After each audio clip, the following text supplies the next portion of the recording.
Assalamualaikum, selamat datang di channel Semangkuk Rasa. Halo guys, masih kuat puasanya?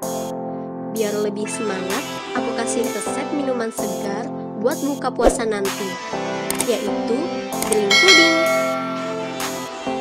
Yuk langsung aja kita buat. Kali ini pudingnya aku pakai Nutrijel yang rasa mangga. Langsung aja ke cara membuatnya. Langkah pertama, siapkan gelas. Tuang bubuk Nutrijel sebanyak 35 gram ke dalam gelas atau setara 3,5 sendok makan.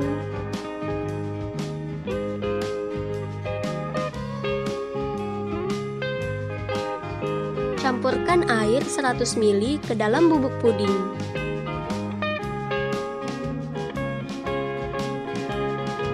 Lalu aduk rata.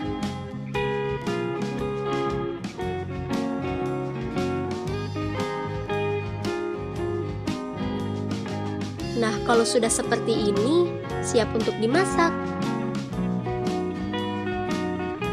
Langkah selanjutnya, tuang cairan puding ke dalam saucepan yang sudah disiapkan di atas kompor.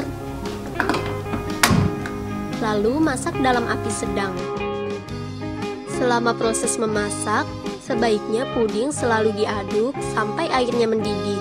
Karena kalau tidak diaduk, nanti dia akan menggumpal di dasar panci. Oke, kalau sudah mendidih dan tekstur sedikit mengental, boleh dimatikan apinya. Lalu diamkan sebentar sampai tidak ada uapnya. Sekarang kita siapkan gelas hidangnya. Lalu tuang puding yang sudah tidak ada uapnya ke dalam gelas.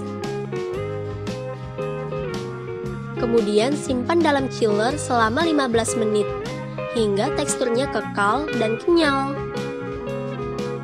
Kalau sudah 15 menit, keluarkan puding dari dalam chiller.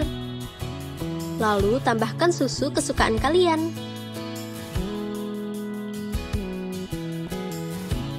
Dan drink puding pun sudah siap disajikan.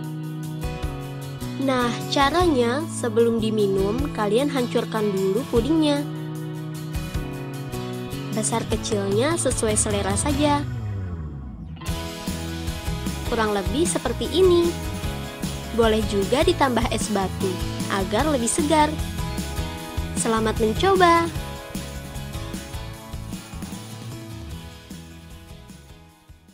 Sekian video dari saya, semoga bermanfaat. Dan sampai jumpa di video selanjutnya. Bye!